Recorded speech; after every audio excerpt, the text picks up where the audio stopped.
Bueno, antes que nada, sobre todo para aquellos que han llegado un poco más tarde, es un grandísimo privilegio, ¿no?, el poder estar aquí con ustedes reunidos en esta mañana y compartir la palabra, ¿no?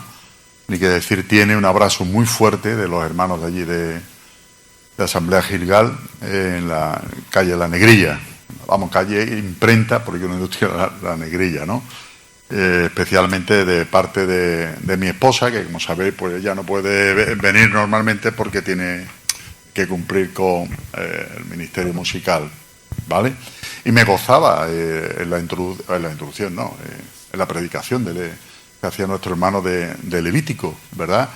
Porque es impresionante, Dios es el mismo desde Génesis hasta Apocalipsis y se revela de una forma clara a todos nosotros. Me encantaba el énfasis que ponía en ciertos aspectos de nuestra profesión cristiana, que es no solamente la santidad, sino el ejercicio de nuestro sacerdocio.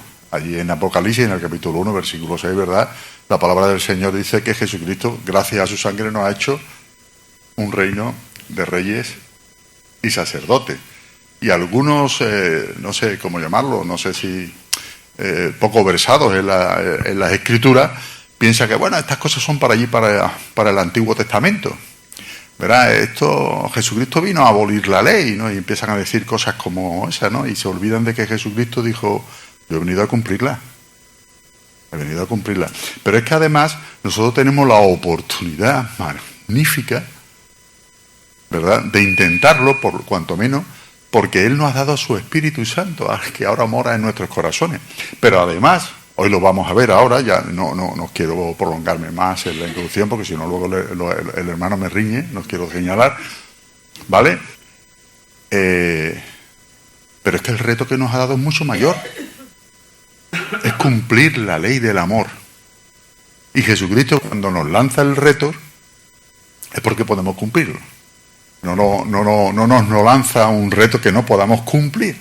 Él nos da los medios, como veremos e intentaremos ver por esta mañana. Bueno, Romanos 13, ¿vale? Yo voy a intentar dar unas pinceladas y gracias por la oración del hermano, porque es tan vasto las enseñanzas, pero yo me voy a centrar en tres aspectos, ¿no?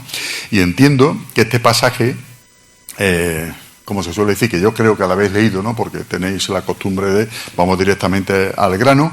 Pablo aquí nos va a hablar de tres aspectos importantes, de tres asuntos importantes en referencia, bueno, nos habla de más, pero yo he sacado tres aspectos que a mí me han sido de bendición, en referencia a los deberes y las responsabilidades de todo cristiano. Por una parte, respecto al Estado, o respecto al mundo, ¿verdad?, y otra respecto a nuestros semejantes, ¿vale?, y también con relación a nuestra profesión cristiana. En todo caso, mi humilde consejo en estas cosas es no caer en extremos sin sentido, sino en las enseñanzas de la palabra del Señor, en estas enseñanzas, ya que estas enseñanzas nos han sido dadas para intentar conjugar con sabiduría, vamos a decir, nuestra doble ciudadanía, ¿verdad?, la terrenal y la celestial. De hecho, la palabra del Señor nos dice que somos peregrinos en este mundo. Y teniendo siempre en cuenta algo muy importante, queridos hermanos, que la primera, nuestra ciudadanía terrenal, es temporal y la segunda es eterna. Mirad, voy a tocar tres puntos, lo digo brevemente para centrar los pensamientos y luego vamos a ello. ¿Cómo debe ser nuestra actitud? El primero, ¿cómo debe ser nuestra actitud y comportamiento hacia las autoridades, ¿no? Ya Efraín ha dado unas pinceladas, ¿no?, de este mundo demócrata en el que vivimos, ¿verdad? El segundo, el resumen de la ley según la regla de oro, es decir, el cumplimiento práctico de la ley del amor.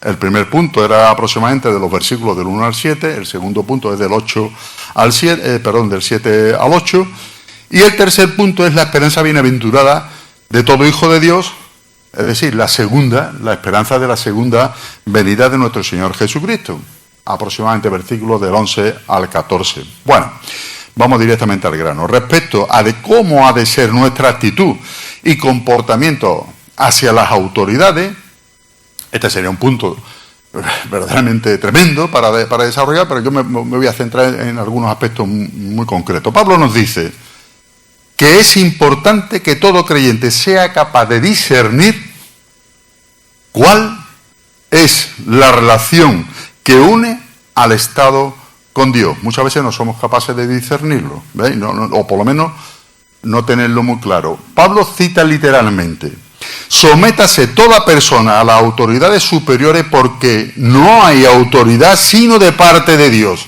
y las que hay por Dios han sido establecidas. A veces nos contagiamos de este espíritu, vamos a decir rebelde, o no sé cómo llamarlo, de la sociedad que nos rodea.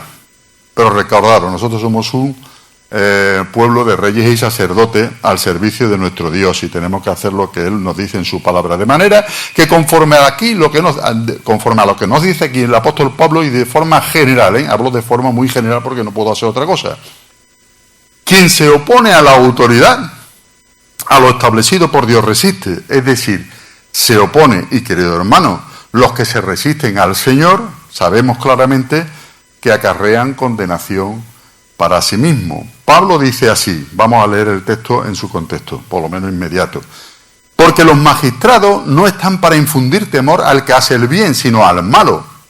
¿Quieres, pues, no temer la autoridad? Haz lo bueno y tendrás alabanza de ella, porque es servidor de Dios para tu bien. Pero si haces lo malo, teme, porque no en vano lleva la espada, lleva el castigo, lleva la justicia, pues es servidor de Dios, vengador para castigar al que hace lo malo. Por lo cual es necesario estarle sujeto, no solamente por razón del castigo, sino también por causa de la conciencia, pues por esto pagáis también los tributos, porque son servidores de Dios, que atienden continuamente a esto mismo: pagad a todos lo que debéis, al que tributo, tributo, al que impuesto, impuesto, al que respeto, respeto, al que honra, honra. Yo creo que el pasaje es meridianamente claro. Debemos tener en cuenta, en cualquier caso, algo importante. La Iglesia no es una nación en medio de naciones al uso de Israel. Israel era una nación en medio de naciones. Nosotros somos el pueblo de Dios. Por consiguiente, es necesario que Pablo aquí aclare las responsabilidades de los cristianos dentro de las reglas terrenales y temporales. Yo haré mucho énfasis en esto de reglas terrenales y temporales, así como lo hace respecto a las reglas celestiales y eternas. Querido hermano, la gracia del Evangelio, lo primero que nos enseña es humildad, ¿verdad? Frente al orgullo, frente a la soberbia, frente a la mente carnal de aquellos que solo ven, por decirlo de alguna manera, motivos para murmurar o estar siempre descontento. De forma general, el principio es que sean quienes sean las personas, yo voy a hacer un paréntesis porque va en contra de mi propia naturaleza y mi propia carne, ¿vale? Sean las personas que sean las que ejerzan autoridad, debemos someternos y obedecer el justo poder que tienen. Mirad, sabemos que en el transcurso de los tiempos y los asuntos humanos, los gobernantes, de forma general hablo, no son un peligro para los ciudadanos honestos y responsables, sino para los malvados. De manera que esta es una instrucción, insisto, general, ahora hablaremos un poquito, por lo menos de forma concreta en algún caso. Esta es una instrucción y exhortación a que los cristianos, nosotros, el pueblo de Dios, nos comprometemos con tranquilidad y paz donde quiera que Dios nos haya puesto, donde vivamos, en el país que vivamos. Es decir, no debemos ser contenciosos, no usar de fraude, no ser murmuradores, ni siquiera respecto de los impuestos, ¿verdad? Todo ello constituye una rebelión en contra del mandamiento expreso que Dios nos ha dado. Lo vemos lo que nos dice Pablo. Es necesario que todos los cristianos aprendamos y practiquemos la lección que aquí se enseña para que el testimonio del Evangelio, lo que hemos escuchado en esta mañana y lo que hemos compartido, quede siempre muy en alto por nuestras vidas, por nuestro testimonio. Porque el Evangelio, con todo mi cariño, ¿verdad? Se predica, pero el Evangelio se nos es dado para vivirlo. La predicación más grande que podemos hacer es nuestras vidas, nuestras propias vidas, el testimonio de nuestras vidas, porque si predicamos, por muy fuerte que lo hagamos, pero nuestras vidas gritan más, comprenderéis, queridos hermanos, que en vano estamos predicando. Obviamente no es fácil vivir en medio de no creyentes. No es fácil. El que diga que es fácil, pues con todo mi respeto le pediría dime la fórmula, porque a mí me cuesta, ¿verdad? Pero el apóstol Pablo nos recuerda que no vivimos en un mundo cerrado de forma absoluta a la comunión con la iglesia. No vivimos, tenemos que salir, dentro de un rato salimos para allá afuera, ¿verdad? Sino que nos movemos, vivimos en un contexto social al cual debemos de evangelizar, especialmente, insisto, por medio del testimonio de nuestras vidas, por medio del testimonio de nuestras conductas. Además, los cristianos, al igual que cualquier otro ciudadano del mundo, ¿vale?, tiene sus obligaciones con respecto a la sociedad, sus deberes que cumplir. Queridos hermanos, debemos de ser ejemplares. Los cristianos tenemos que ser ejemplares y distinguirnos en medio de la sociedad. Y esto que estamos hablando no debería de representar ningún problema para ningún hijo de Dios, ya que el comportamiento ético y moral de un creyente siempre debería de resultar muy superior al de cualquier otro ciudadano del mundo no creyente, puesto que nuestro código de comportamiento, ¿verdad?, viene dado por Dios mismo, y ese código es perfecto, y además tenemos al Espíritu Santo. Lo que hoy se ha hablado aquí, que a mí me ha sido de gran bendición, lo que se ha hablado es para vivirlo, no para que se quede resonando entre las cuatro paredes del local, es para vivirlo. Dios nos ha dado su palabra para vivirla, pero además nuestro poder no está en la palabra de Dios, entre comillas, perdóname, nuestro poder está en el Espíritu Santo que la vivifica en nuestros corazones para poder vivirla y para poder compartirla. Y eso es de alguna manera lo que nos está diciendo Pablo, pero no me salgo del guión, me tiro de cabeza otra vez. Vale. En el mismo sentido, algo muy importante, querido hermano, y que nunca debemos olvidar como creyentes, es que el principio de autoridad en el mundo, aún en el mundo de los incrédulos, es dado por Dios mismo. Y ahora estás pensando, también. No voy a poner nombre, ¿vale? También. Lo ha dicho Pablo, no lo he dicho yo. Es decir, lo ha dicho Dios, que se lo ha dicho a Pablo, y Pablo no lo ha dicho a nosotros, ¿vale? Es por ello que los creyentes nos sometemos a las leyes de los gobiernos allí donde vivimos por causa de la conciencia cristiana y por causa del respeto y amor a los principios y mandatos divinos. Sométase toda persona a las autoridades superiores, porque no hay autoridad sino de parte de Dios, y las que hay por Dios han sido establecidas. Esta es la verdad revelada de parte de Dios para sus hijos, enseñanza que la vemos sancionada por el propio Señor Jesucristo en respuesta dada a Pilato en Juan capítulo 19, versículos de 10 al 11. Entonces le dice Pilato: ¿a mí no me hablas?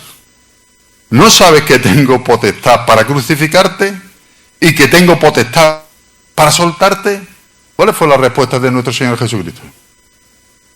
¿Lo sabéis? Sí, ¿no? ¿Cómo? Amén. Ninguna potestad tendría contra mí si no te fuese dado de arriba. Levítico, ¿era complicado Levítico?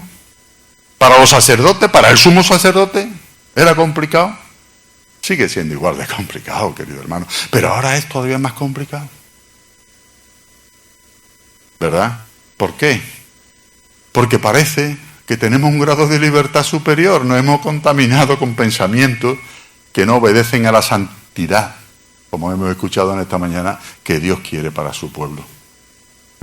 Vivimos en una sociedad complaciente, una sociedad hedonista, una sociedad que verdaderamente da culto al cuerpo mucho más que al espíritu, ¿vale? Ahora bien, algunos se preguntarán, vale, vamos a un... ¿Siempre?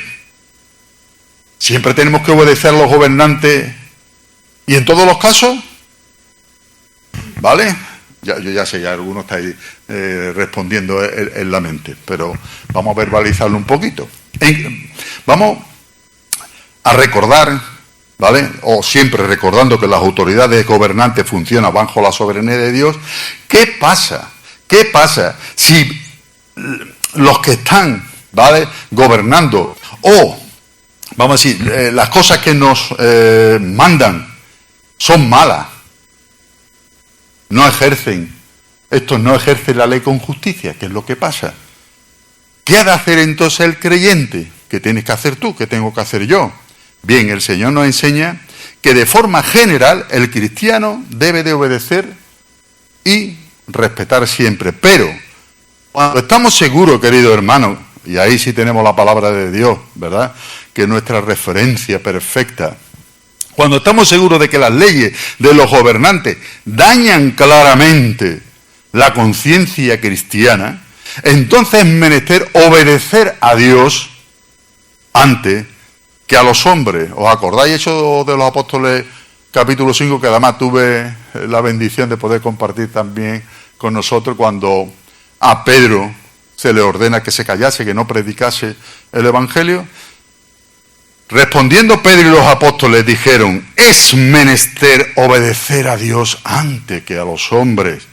Pedro dio esta contestación, como respuesta a los gobernantes de Jerusalén, no por causa de una actitud rebelde, no, sino porque el mandamiento humano estaba contraviniendo el mandamiento divino, ¿verdad? Los gobernantes estaban ordenándole a Pedro y a los apóstoles que no predicasen el Evangelio. Entonces Pedro dijo: eso no podemos obedecerlo, ni hacerlo, pues el Señor, nuestro Señor, mi Señor, me ordenó: id y predicad el Evangelio.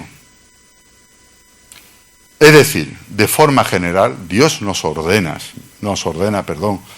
respetar las leyes, no contravenir las ordenanzas de los gobiernos, salvo en el caso que estas leyes, estos mandamientos, verdaderamente contravengan las leyes divinas dadas por Él. No me puedo extender, simplemente doy algunos ¿cómo se llama esto? Flashes, ¿verdad? Ley del aborto, eutanasia, algunas enseñanzas depravadas sobre el ejercicio del sexo, etcétera, etcétera, etcétera. ¿Vale? El Señor ahí jamás nos va a decir que nos sometamos a las leyes humanas, sino que defendamos con nuestra propia vida, con nuestro propio testimonio, lo que dice la palabra de Dios. No lo que digo yo, lo que dice la palabra de Dios. Obviamente hay diferencias entre gobiernos, pero no debemos de olvidar que todos llegan al poder y se mantienen en el poder por métodos muy contrarios a las normas del Sermón del Monte, muy contrario, es decir, la ética y la moral cristiana. Así que, si se nos pregunta si los cristianos hemos de estar con los brazos cruzados frente a las injusticias, frente a los males sociales, obviamente hemos de contestar que no podemos ser impasibles, pero jamás hemos de olvidar que la razón de ser de la Iglesia es glorificar a Dios, predicar el Evangelio, crear un tipo de hombre muy diferente, un hombre regenerado, un hombre nacido del poder sobrenatural del Espíritu Santo. Jamás hemos de olvidar que nuestro reino no es de este mundo y que nuestras armas no son carnales, sino espirituales, conforme dice Efesios capítulo 6. Recordemos, Jesucristo y sus discípulos, no lo sé, si lo encontráis en algún pasaje me lo decís, por favor, no levantaron bandera alguna de ideología política o social de tal o cual tipo, ¿verdad?, frente al abominable sistema social que dominaba en el tiempo en que ellos vivieron. Y sin levantar bandera, ¿Qué ocurrió con Jesucristo y con los discípulos? Ya lo sabéis, ¿no? Fueron masacrados. Jesucristo en la cruz del Calvario, y bueno, ya sabéis la historia de cada uno de los discípulos. Con seguridad, no pocas veces nos veremos en el aprieto de obedecer o rechazar alguna norma o ley humana. No sé si os ha pasado a ustedes, pero a mí me ha pasado infinidad de veces. De hecho, Jesucristo se vio en esa situación con la tendenciosa pregunta que le hicieron los escribas y los fariseos. ¿Es lícito dar a César lo que es dice, ¿es lícito dar tributo a César o no? ¿Verdad? Jesucristo estableció, ¿verdad?, la norma de vida respecto de este asunto para todo discípulo de nuestro Señor Jesucristo. Dar a César lo que es de César, a Dios lo que es de Dios. De manera que nuestro hermano Pablo no hace otra cosa que exponer con detalle lo que se requiere del testimonio cristiano. Lo primero es dar la gloria a Dios. Yo creo que lo segundo es lo mismo. Pero bueno, y después se prestará de buena gana a cumplir con sus obligaciones como ciudadanos, descansando en el hecho real y fehaciente de que toda autoridad se deriva y es delegada de parte de Dios. Como diremos a continuación, dándonos la oportunidad de vivir por fe, nuevamente, como diría Pablo en el capítulo 1, ¿verdad? Segundo punto, el resumen de la ley, según la regla de oro o el cumplimiento práctico de la ley del amor. Solo versículo aproximadamente del 8 al 7, digo aproximadamente. Antes que nada deberíamos preguntarnos, querido hermano, o yo delante del espejo me digo, Enrique, a ver, ¿qué es lo que me impulsa a mí a vivir honestamente y procurar lo bueno delante de todos los hombres? ¿Qué es lo que me impulsa? ¿Qué es lo que me mueve, verdad? Porque fijaos, Pablo nos dice, no debáis a nadie nada, sino el amaros unos a otros, porque el que ama al prójimo ha cumplido la ley. Tela, ¿verdad? Porque no adulterarás, no matarás, no hurtarás, no dirás falso testimonio, no codiciarás, y cualquier otro mandamiento en esta sentencia se resume: amarás a tu prójimo como a ti mismo. El amor no hace mal al prójimo, así que el cumplimiento de la ley es el amor. Es decir, que Pablo está diciendo que el pacto mosaico se cumple directamente con la ley del amor. Amarás a tu prójimo. Con certeza, este es el espíritu que caracterizó la propagación del Evangelio en los primeros siglos, la ley del amor, el amor por Dios y el amor por el prójimo, el servicio a Dios y el servicio al prójimo. Y veis el éxito, vamos a decir entre comillas, no fue tal casi, pero 12 hombres movidos por el amor de Dios movió al mundo entero. Y aquí habemos más de 12, creo, ¿verdad? Bastantes más, ¿no? Pues entonces, vamos a decir, el mundo entero y parte de la galaxia, y más allá, como decía la película. Bueno, que me pierdo. Querido hermano, estos textos enfatizan la necesidad de amarnos los unos a los otros. Los unos a los otros, ¿vale? Amarnos los unos a los otros. ¿Sabéis lo que estoy diciendo con amarnos los unos a los otros? ¿Verdad? Es el pensamiento clave que debemos destacar de estos versículos. Pablo no se refiere a actos puntuales o esporádicos de amor, sino a un sentimiento verdadero y a un estilo de vida donde el amor de Cristo inunde nuestras relaciones. Y no es fácil, no es fácil. Os puedo asegurar, yo por lo menos en mi experiencia, yo siempre me pongo yo como mi experiencia, no es fácil. El cristianismo y la Iglesia es una familia donde cada miembro vive y sirve por la salud, el bienestar, el crecimiento y el bien de los demás, estimando a los demás como superiores a nosotros mismos, más valiosos, el matiz como más valioso que nosotros mismos. En concreto, la enseñanza de Pablo es la siguiente: el que ama al prójimo ha cumplido la ley y cualquier otro mandamiento. Con todo mi respeto, es que no quiero ser irreverente, pero es que la palabra que me viene es: me río de la ley de Deuteronomio y de Levítico, con relación al mandamiento nuevo dejado por parte de nuestro Señor Jesucristo. Pero claro, Jesucristo tiene en la manga El as en la manga se llama Espíritu Santo de Dios, que está en mi corazón, está en tu corazón, está en nuestros corazones, está el poder de Dios, omnipotente, todopoderoso, en tu vida y en mi vida, en la vida de la iglesia, ¿verdad?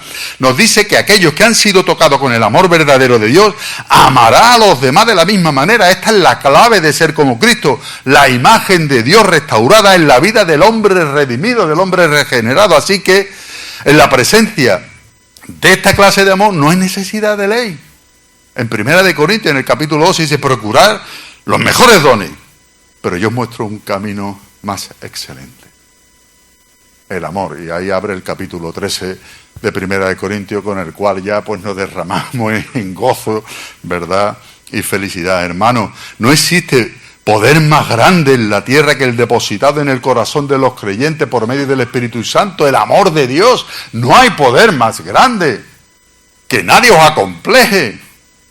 Tenemos el poder del Espíritu Santo, no debemos ser soberbios, debemos ser humildes, pero que nadie nos acompleje. Y esto es lo que nos impulsará, queridos hermanos, a vivir honestamente y procurar lo bueno delante de todos los hombres. Pablo pone el énfasis en que el cumplimiento de la ley es el amor, porque Dios es amor. Y los que hemos nacido de la obra del amor de nuestro Señor Jesucristo, participamos de ese amor. Pablo dirá, si es que hemos nacido de nuevo, ¿verdad? De manera que si el creyente se llena de Cristo, irremisiblemente se llenará de amor. Por eso es tan importante, no sé, creo que era la hermana quien decía, ¿no? Durante toda la semana debemos de entrenarnos para glorificar a Dios en un día como el de hoy. Es mi entrenamiento semanal lo que me dará ese poder para vivir un día glorioso como el que vivimos en esta mañana. Dice Gálatas capítulo 5, versículo 22, mas el fruto del Espíritu es caridad, gozo, paz, tolerancia, benignidad, bondad, fe, mansedumbre, templanza. Dice, contra tales cosas no hay ley. Y debemos de tener una cosa muy importante, querido hermano, me gustaría reseñar esto. Amarnos los unos a los otros no hace referencia a amarnos entre aquellos en que nos llevamos bien, ¿verdad? Perdonadme porque espero que me pegue un salto, no sé. Vale. Entre aquellos que nos llevamos bien. Me es fácil llevarme, yo qué sé, bien con mi hermano José Antonio, o bien con mi hermano Efraín, o bien con mi hermano Juan, ¿vale? Con él me llevo bien. Pero ya con Pedro Rodríguez y compañía, ¿qué trabajito me cuesta? ¿Verdad? Indica amar al prójimo, sin distinción, en general, es decir, a todos, a los que queremos y a los que no queremos, a los que nos llevamos bien, a los que no nos llevamos bien, a los que nos quieren y a los que no nos quieren, a los que nos dan y a los que nos quitan. Esta es la regla de oro del cristianismo en referencia a los demás. Como quiera que te traten, así debes de tratar, ¿no? Que entra ese hermano por la puerta y dice, vaya tela quien ha entrado, ¿no? Bueno, pues, ora al Señor y dar un abrazo a tu hermana, hombre, ¿verdad? No debáis nada a nadie. Es decir, nos recuerda que el principio básico del reino de Dios es no deber nada a nadie, pero añade algo precioso, que sería, me gustaría que lo meditara ahí en casa. Si debéis algo a alguien, ¿qué es lo que dice? Es el amaros los unos a los otros. Si debéis algo a alguien, amaros los unos a los otros. Aquí nos lanza un desafío de vida tremendo, es decir, si somos deudores de algo, que sea una deuda de amor hacia mi hermano, hacia la persona, incluso especialmente a aquellos que no me llevo bien, ¿verdad? Vuelvo a recalcar la base fundamental de toda ética cristiana, la ley del amor. Querido hermano, por la misericordia del Señor, la ley del amor es el medio ambiente natural del reino de Cristo, del reino que ha venido a establecer. Juan 13:34, no sé si se ha leído. Un mandamiento nuevo os doy, que os améis unos a otros como yo os he amado, que también os améis los unos a los otros. Y fijaros que nos da la medida de ese amor, ¿verdad? Como yo os he amado. Que os améis los unos a los otros, pero no como yo soy amado. Y el tercer punto, perdonadme que vaya rápido, pero es que no es obligatorio, la esperanza bienaventurada de todo hijo de Dios, la segunda venida de nuestro Señor Jesucristo. Estamos ayer en los versículos aproximadamente del 11 al 14.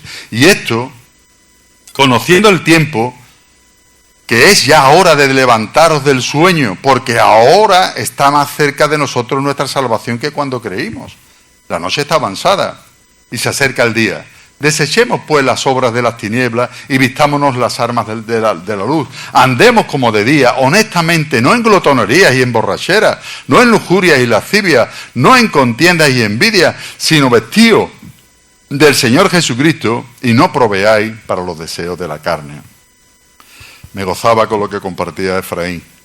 Yo me acuerdo, no sé si alguno de ustedes, por lo menos yo ya tengo cierta edad, cuando estábamos en la universidad y estábamos estudiando, claro, la juventud es muy osada, ¿vale? Sobre todo cuando uno no es creyente. Vamos a tomar...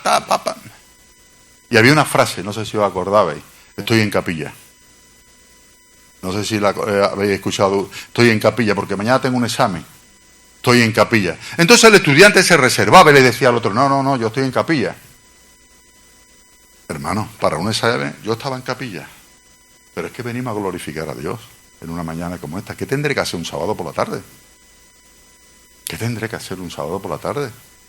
¿Qué tendré que hacer? Como, bueno, no voy a volver a los ejemplos que nos ponía nuestro hermano, ¿verdad? Estamos en capilla. ¿Cómo voy a glorificar al Señor con un espíritu que no esté bañado, ¿verdad?, de santidad? Bueno, Pablo finalmente nos habla acerca de las expectativas del cristiano respecto a la segunda venida de nuestro Señor Jesucristo. Maranata, hermano, Cristo viene. A mí, de verdad, no quiero que nadie se moleste, no me importa el que nos veamos por la calle, bendiciones. Bueno, vale, no pasa nada. Yo te diré, Dios te bendiga, ¿vale? Pero Maranata, hermano, Maranata. Bueno, ¿sabéis? No quiero alargarme. ¿Sabéis por qué viene? No sé si aquí hay algún hermano que sea de Sudamérica, pero ¿sabéis de dónde vienen bendiciones? ¿Lo sabéis? No lo sabéis, sí, lo sabéis. Bueno, lo digo muy brevemente. En Sudamérica, en muchos países, está la costumbre de que los hijos le pidan la bendición al padre antes de salir de casa. Padre, bendígame. Padre, dame tus bendiciones. ¿Vale? Y entonces el niño antes de salir de la calle decía, papá, bendíceme, dame tus bendiciones. Pero claro, como iban corriendo al cole, al final, papá, bendiciones. Y el padre decía, bendiciones. De ahí salen, ¿verdad? Que no es... No sé, ¿por qué he traído...? No sé. Maranata, gracias. Hacía tiempo que ya Pablo había escrito, ¿verdad?, a sus hermanos de Tesalónica, con respecto a los hermanos dormidos, vamos a decir dormidos, vamos a dejarlo ahí, respecto a la segunda venida de nuestro Señor Jesucristo para recoger a los suyos y hacerles ver la hermosa esperanza de vida que nos espera allí en el capítulo 4 de Tesalonicenses. Creo que lo conocéis. Aquí en Romanos la exhortación es la misma que encontramos en Tesalónica, o hacia los tesalonicenses, ¿verdad? Pablo nos recuerda la necesidad de estar despiertos y no dormidos frente a la proximidad de nuestro Señor Jesucristo. Nos anima a evitar las obras de las tinieblas y a vestirnos con la armadura, ¿verdad?, de los hijos del día. Nos anima a vivir conforme a lo que es nuestra nueva naturaleza, esa santidad de que se ha hablado esta mañana, conforme a aquellos que somos del día. Hasta que Jesucristo venga en la conciencia de que Él ha hecho una obra impresionante en nosotros y sigue trabajando, ya no hasta nuestra santificación total, sino hasta nuestra glorificación, ¿verdad? Que eso sería, vamos a decir, otro tema. Nos insta claramente a huir de la noche, es decir, a huir del pecado y de la triste manifestación de sus frutos. Queridos hermanos, los creyentes somos hijos de la luz. Por lo tanto, hemos de andar conforme a la luz del día, no conforme a las tinieblas, hasta que Cristo vuelva, sin que nos influencie el que los hijos de las tinieblas pues se entregan a la locura, ¿verdad?, y a la sinrazón de la noche. muchas veces parece que nos acomplejamos. Por eso decir, vivamos sin complejos. Yo especialmente me dirijo a los más jóvenes, los que ya pintamos canas, pues tenemos ya, como se suele decir, la piel un poquito más gruesa, ¿no? No os complejaros, sois hijos de Dios, ¿verdad? Hoy hay gente que se vanagloria de ser, no voy a decir ningún ejemplo, pero de ser lo más peregrino del mundo entero, ¿verdad? Yo soy un hijo de Dios. Un hijo de Dios. Debemos de tenerlo muy en cuenta. De manera que Pablo nos exhorta a vivir evitando y abandonando las obras de la noche. Dice, desechemos pues las obras de las tinieblas, sencilla y básicamente porque las obras de las tinieblas son las que practican los hombres que no tienen a Cristo. Aquellos que no han sido resucitados, aquellos que no han sido regenerados, aquellos que no han sido redimidos, aquellos que no son discípulos de Cristo. Él escribió esta carta en un periodo de decadencia del Imperio Romano, ¿verdad? Ya el Imperio Romano empezaba a flaquear cuando abundaba el pecado, las orgías, los banquetes, las borracheras, todas las disoluciones, ¿verdad? Nuestra sociedad también vive en una decadencia moral evidente. Así que esta exhortación sigue siendo vigente para el creyente a no dejar llevarse o a no dejarse llevar por ideas, ¿verdad?, supuestamente progresistas y que según los hijos de la noche corresponden, ¿verdad?, al progreso o la madurez de este siglo tecnificado. Entendéis que técnica no implica progreso. Entonces no entramos en ese tema, ¿verdad? De manera que nuestro hermano nos exhorta a vivir como hijos del día, en tanto que Cristo vuelve. Vistamos la armadura de la luz, andemos como de día, es la exhortación, vestidos de Jesucristo. Sí, querido hermano, la noche de este mundo está muy avanzada, pero nuestro día, el día de la plena luz en la presencia del Señor se acerca, y se acerca a paso agigantado. Yo muchas veces les digo a los hermanos, querido hermano, no sé cuándo será el día de la noche, el día y la hora, nadie lo sabe. No sé, pero Jesucristo está andando, ¿eh? Jesucristo está andando. Pensad en los acontecimientos, pensad en las profecías ya cumplidas, pensad en las profecías que faltan. Jesucristo está andando. ¿Cuándo? Nadie lo sabe, ¿vale? Hoy más que nunca hemos de andar como hijos de la luz, precisamente porque el tiempo es corto, es decir, todo lo contrario a involucrarnos con los asuntos del mundo. Y efectivamente yo he tenido la misma experiencia que nos compartía nuestro hermano. ¿Cómo voy a predicar yo la palabra del Señor después de un almuerzo copioso, incluida alguna copa de vino? Y yo por la tarde predicar, exponer la palabra, eso es terrible. A mí me ha costado darme cuenta en el transcurso de mi vida y decir, cuando suceda esto, imposible lo otro. No es posible. Sí, puede hacer como Curro Romero, una faena de aliño rápido, pero eso no es predicar la palabra, ¿verdad? Espíritu y alma, cuerpo, todos tus sentidos, en plena como facultades, ¿verdad? Los hermanos de la era apostólica, insisto, vivían animados por la esperanza de la pronta venida de nuestro Señor Jesucristo. Sin embargo, observamos que no pocas veces el creyente de nuestro tiempo, contemplando el largo devenir de los siglos, se puede llegar a preguntar si los primeros cristianos se equivocaban en sus expectativas, en su esperanza, ¿verdad? Te puede surgir la duda, ¿no? ¿No se equivocaría Pablo? ¿No se equivocaría, verdad? Es cierto que la palabra de Dios no está revelada ni la fecha o la duración de la espera, pero sí el hecho de la consumación de la manifestación de nuestro Señor Jesucristo. En la sabiduría de Dios, pensad en esto, querido hermano, ¿verdad? La fecha no se ha dado a conocer. No se ha dado a conocer, Dios no le ha placido darla a conocer, para que cada generación pueda tener la oportunidad de vivir por fe. Habacuc ya lo dijo, el justo vivirá por la fe. Pablo lo repite, por la fe vivirá el justo. Con todo, cualquiera que sea el calendario de Dios no corresponde, ¿verdad?, a vivir dormidos. Nos corresponde a despertarnos del sueño, pues el dormir es impropio de los hijos de luz. Y la palabra de Dios nos anima a aprovechar las oportunidades que solo se presentan durante este intervalo de tiempo. No habrá otra oportunidad donde cada día reduce el tiempo de la venida de nuestro Señor Jesucristo. Allí en Primera de Pedro, en el capítulo 3, versículos 8 al 9, dice la palabra del Señor de la forma siguiente. ¿Verdad? Perdonadme, aquí. Mas, oh amados, no ignoréis esto, que para con el Señor un día es como 1000 años, y 1000 años como un día. El Señor no retarda su promesa, según algunos la tienen por tardanza, sino que es paciente para con nosotros, no queriendo que ninguno perezca, sino que todos procedan al arrepentimiento. Queridos hermanos, la palabra del Señor es clara y para nosotros es de una gran bendición. La apatía, el letargo son actitudes y vamos a decir, problemas que no pocas veces afectan al pueblo de Dios y además contagioso. Por eso cuando os fijaron en aquellos hermanos que sean de buen ejemplo, de buen testimonio. Los malos ejemplos, orad por ellos, ¿verdad? Pero ni tiene por qué ser tu caso, ni el caso de esta iglesia. Puede ser que algunos cristianos se estén limitando a seguir los movimientos y las tendencias sociales, pero no tiene por qué ser tu caso ni el caso de esta iglesia. Puedes pensar que existen muchos creyentes con poco celo. Ora por ellos. Ruega al Señor que los bendiga.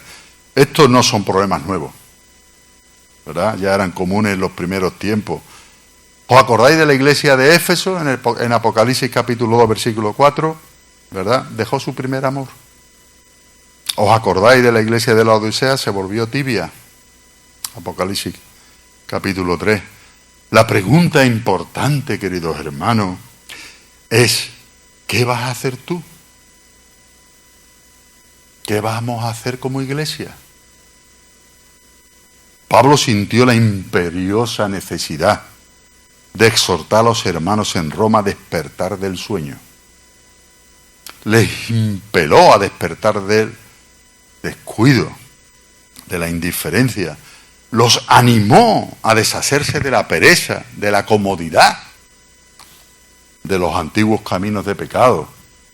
Y les llamó a despertar, ¿verdad?, de la ignorante y fatal indiferencia hacia las cosas eternas. Y lo hizo con su propio testimonio. ¿Os acordáis cómo terminó Pablo? ¿Os acordáis? ¿Sí o no? ¿Cómo terminó Pablo? ¿Cómo fue?